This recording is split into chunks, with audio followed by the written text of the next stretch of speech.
Hey, what's going on, everybody? This is Tyrone back with Tech Life. Another great article here from Michael Red Light Reading. I'll leave a link to it in the description so you guys can check it out. So, as I said this morning, I believe the dominoes have fallen, meaning now that T Mobile has addressed and changed their DEI initiative, now the deals are going to get approved one after another, starting with Lumos. We now have official approval, or T Mobile has official approval for the Lumos deal. So, a day after T Mobile said it would end some diversity, equity, and inclusion practices, the FCC gave a green light to T Mobile's deal with EQT for fiber operator Lumos. So, I expect in the coming days, maybe weeks, Metronet to go through, maybe US Cellular before Metronet, just depending. And then those deals will be approved, and then T Mobile has to hit the ground running, right? They're a new, T Mobile themselves, they're a new entrance into fiber. Their fiber branding will be T Fiber, like T Mobile, T Fiber, T Priority. Everything has a T in front of it. So they have to hit the ground running. So with this Lumos deal and the Metronet deal, with a little bit more investment into those firms, they're going to get to around 12 to 15 million homes passed with those two deals. It's a good size for T-Mobile, but in the competitive aspect, comparing them to their competitors, it's still going to be small, right? We're talking AT&T going to 40, 45 million homes passed, and Verizon is going right around 30, 35. And of course, they might have ambitions to get to 40 million homes passed. So T-Mobile has their work cut out. They have to hit the ground running.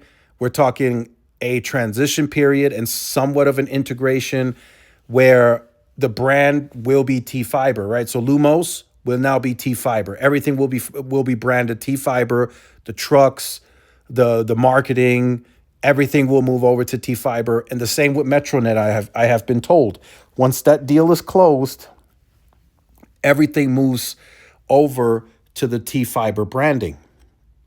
So T-Mobile has to be very aggressive. They're going to be in a very uncarrier mode on the fiber side because they want to grow.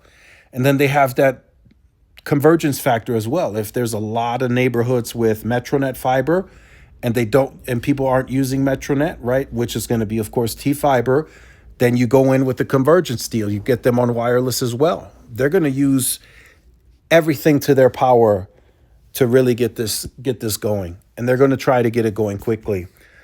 But let's look at the article here real quick. T-Mobile said it modified, changed, and ended some of its diversity, equity, inclusion efforts in its bid to receive regulatory approval for its deal with EQT for fiber Lumos. And a day after they filed a letter outlining the change, the FCC approved the Lumos deal. So I expect, like I said, the rest of those deals to get approved as well. But then it goes on to say some other things. Like I said, you guys can check out the article in the description so you guys can check it out. So T-Mobile is changing a couple of things to their DEI initiative. You guys can see that here. And then we move on to some other things. And then here's the Lumos deal. So the deal got approved. T-Mobile will invest $950 million for a 50% stake in the new joint venture with EQT. After that, T-Mobile said it will invest another $500 million into the JV between 2027 and 2028. I could see T-Mobile owning this JV venture at some point, like 100% ownership. I could see that once T-Mobile gets more familiar, once they start learning the business more and more and more, I think they will ultimately own Lumos 100% at some point in the future. So the company's ultimate goal is to expand Lumos fiber network from around 320,000 homes today to a total of 3.5 million homes by the end of 2028. Ambitious goals. And then you see it here. T-Mobile is pursuing a similar deal for Metronet. T-Mobile ultimately hopes to cover 50 million U.S. households with fiber by 2030 via its current fiber deals. That's roughly 12% of the U.S. Still relatively small to the competitors, as I've stated. So T-Mobile will have to make decisions. They will have to make some choices because Lumen could possibly be off the market once that deal is announced with AT&T. So that just makes one less bigger fiber competitor that has meaningful scale that T-Mobile can buy into. So T-Mobile would have to further invest into Metronet to possibly expand Lumos. Like I said, those are decisions that they can make on the back end, and whatever they decide to do, we'll hear about it publicly, of course.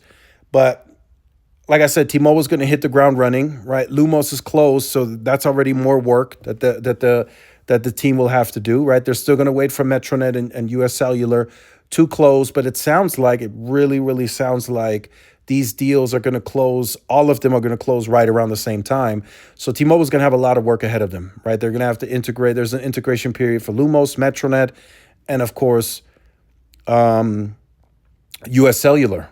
That's another one. And I think out of the three, the US Cellular is the biggest one because you have wireless integration on the networking side where you're going to have to physically truck roll to about 2,100 sites. You're going to have to add T-Mobile equipment to some of the current US Cellular sites. So you got a lot of work to do for at least probably about 12 to 18 months. So T-Mobile, a lot of work. We'll see how it goes. We'll see how quickly these other deals get approved. But now that they changed their DEI initiative, these deals are going to get approved like back to back to back very quickly. So let me know your thoughts in the comments. Like, share, subscribe if you're new. Follow my social media outlets. This is Tyrone with Tech Life. See y'all in the next one. Peace.